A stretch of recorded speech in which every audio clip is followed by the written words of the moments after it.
Before we go on to talk over what we have been talking last 4 talks, one has been wondering, and you must also have been asking yourself, why we who have gathered here, who have listened for so many years, why don't we change?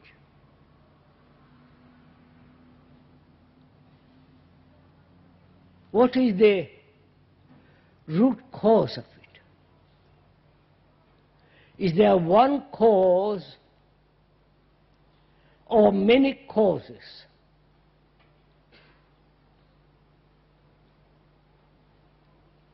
We know what the world has become outwardly, more and more fragmented, more and more violent,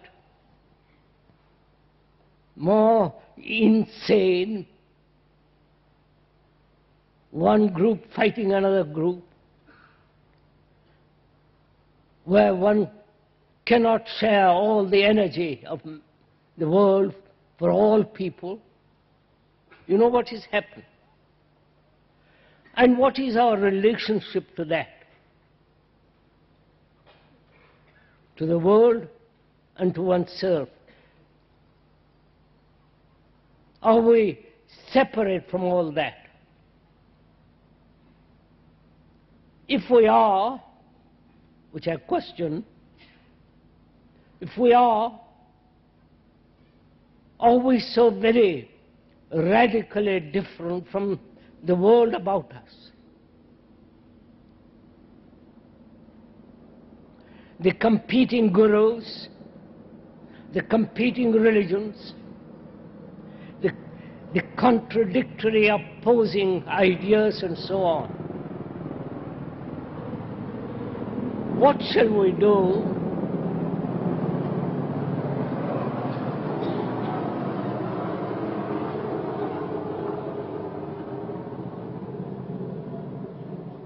together to change ourselves? I'm asking this in all seriousness. Why we lead the way our lives as we live, our petty little ideals, vanities, and all these stupidities that we have accumulated. Why is it we go on this way? Is it we are frightened to change?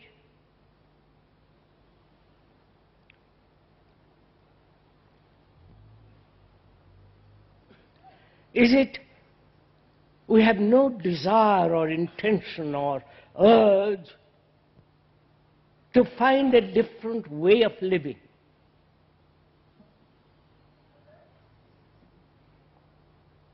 Please ask yourself these questions. I'm asking these questions for you. I'm not asking for myself. Why? What is the essence of this deterioration of the human mind? And therefore, the disintegration in action. Why is there this mind that has become so small, inclusive, not bringing everything and operating from the whole, but living in a small little courtyard? What is the root of it?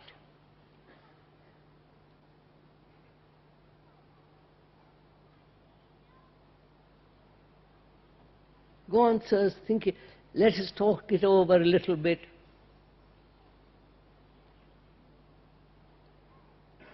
The other day, you were asking Why is it that I have heard you for 52 or 40 years and I have not changed at all?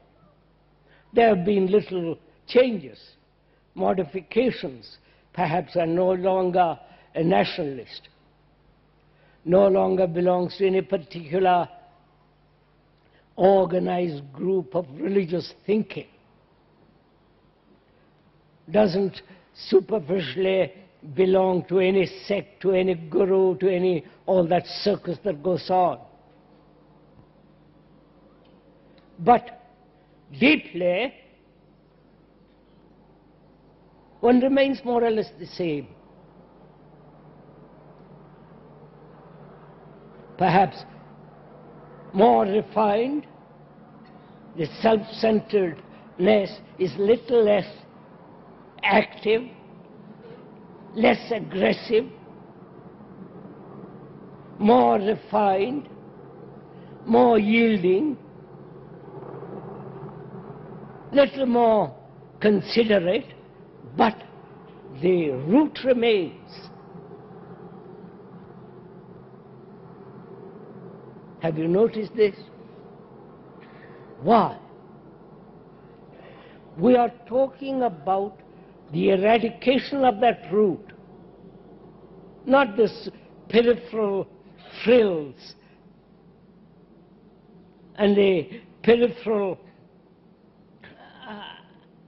clipping. We are talking about the very root of one's active, conscious or unconscious egocentrism.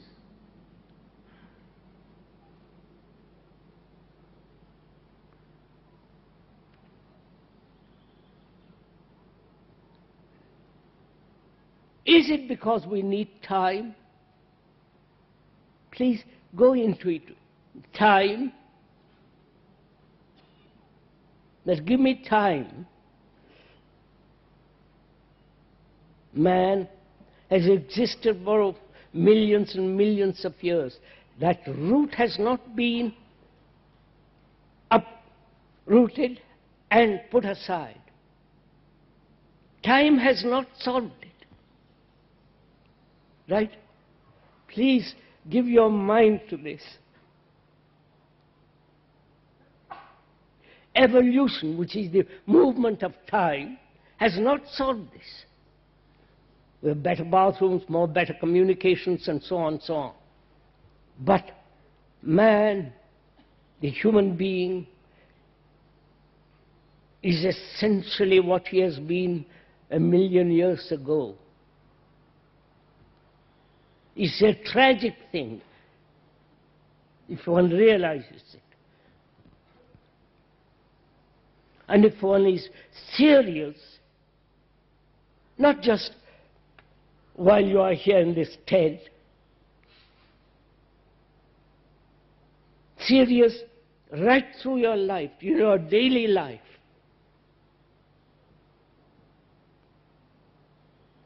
Don't you ever ask, can this self-centered activity with all its problems can ever end?